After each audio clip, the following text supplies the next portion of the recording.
নমস্কার, আমার নাম গৌরাঙ্গ অধিকারী।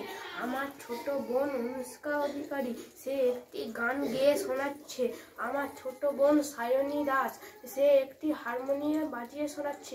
আমরা ছোট হিসাবে আমাদের যদি কিছু ভুল ত্রুটি হয়ে থাকে তারা ক্ষমা করে দেবেন, এবং আমাদের চ্যানেলে যারা নতুন সদস্য আছেন তারা লাইক, কমেন্ট, শেয়ার, সাবস্ক্রাইব করে দেবেন।